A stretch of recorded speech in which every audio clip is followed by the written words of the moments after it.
Our business goals video is on a Monday today, guys, instead of our normal Wednesdays, but that is because, Wednesday is Christmas, so we don't want to be posting it on them because people probably won't be watching it.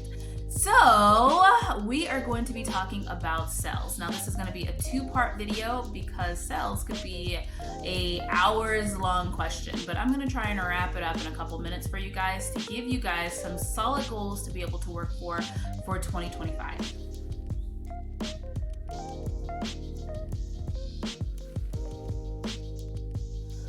Hi everybody, I'm with Arabella Marketing and PR, and on this channel we talk everything marketing and PR for businesses and talent.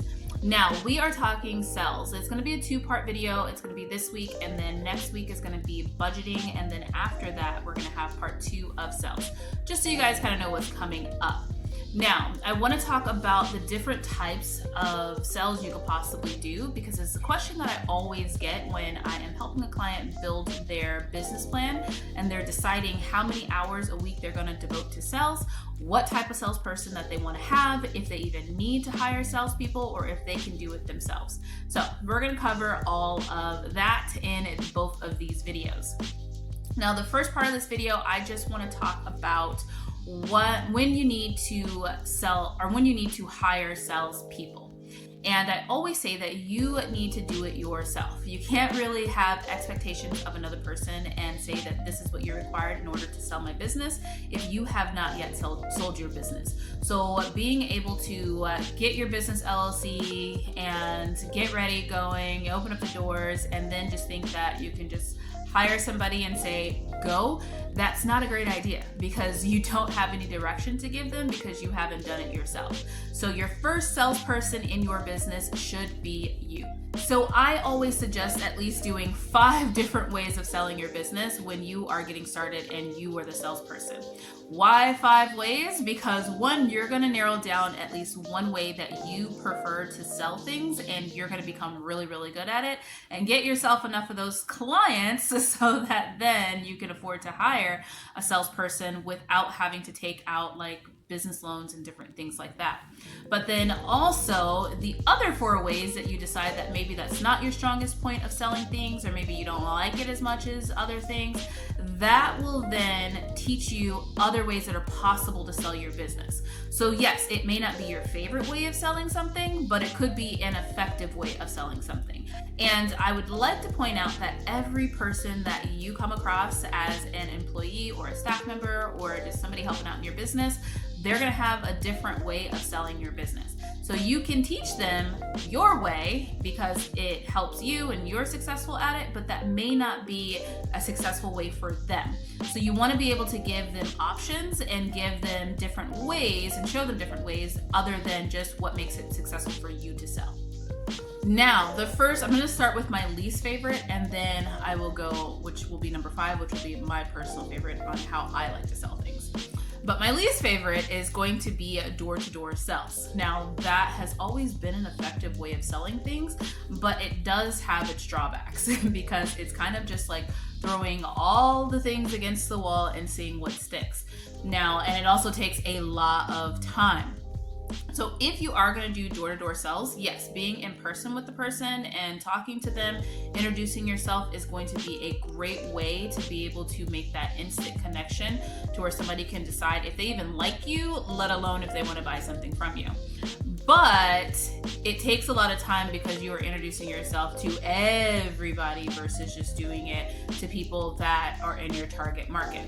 So what I would suggest is to do that to people that are in your target market. And door-to-door sales isn't going to work for everybody. Now, if you're selling like clothes or something like that, that is going to be a difficult thing to walk door to door to sell your clothes. But if you're selling things like window shield services or something like that, you can go through a place that has multiple cars, maybe like a neighborhood that has multiple cars in them, multiple garages, and you can hand out a flyer and say, hey, this is what I am selling. These are the things that I do. So you got a cracked windshield. But you can also, after doing this maybe for like a week yourself, so you can get the hang of it and you know how to talk to people, you can hire a street team to do this for you. It is an easy way for people to create warm to hot leads just by going out, knocking on a door, handing a flyer, or handing like a pamphlet and say, hey, just wanted to give you this to introduce you to a new company. It's not something that they do have to do a hard sell on, so it's not something that you need an actual salesperson on to do it. They're just doing something to introduce your business to them, saying hi, handing out a pamphlet, and then walking away.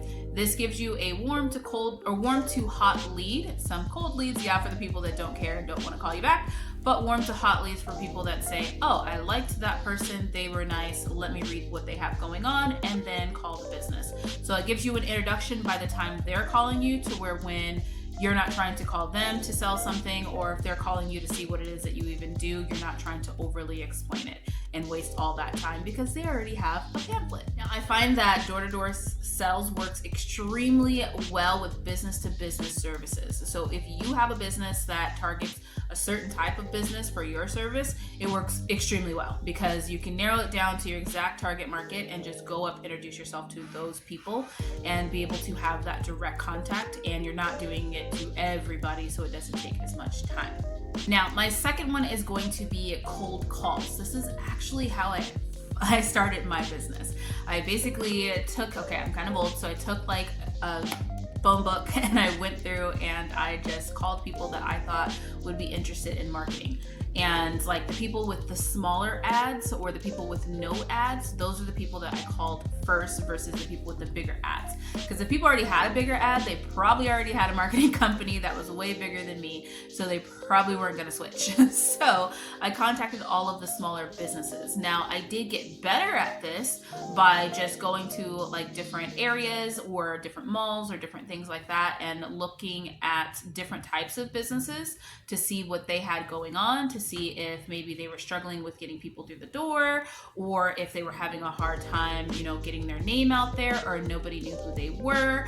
And then I was able to then go from there, find their phone numbers, and just give them a call and just introduce myself and let them know what I do.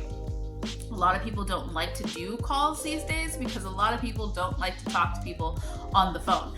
I love talking to people on the phone, so it doesn't really bother me, but it isn't something that people love doing. So it could be a 50-50 chance of if you're going to run across another person that enjoys talking to people and that would love to cold call versus not. But if you have more of a targeted audience, I don't suggest doing it the way that I did it when I first started my business, although it worked for me and I had my business now for over 16 years, thank God. But I would suggest putting yourself a targeted list and then calling and introducing yourself to those people. Because once again, when you have that one-on-one connection with somebody, it's more likely that you would sell something than not. Okay, so those are the suggestions that I have for this video. Like I said, there is going to be a part 2, which is going to have my favorite way, because I am an interactive person. So it's going to have my favorite way of how I like to do sales. So make sure you guys stay tuned for that.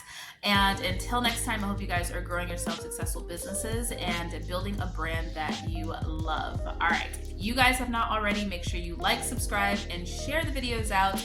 Help us beat that algorithm and get into everybody's, feed page so that then they can have these good facts too. All right, bye guys.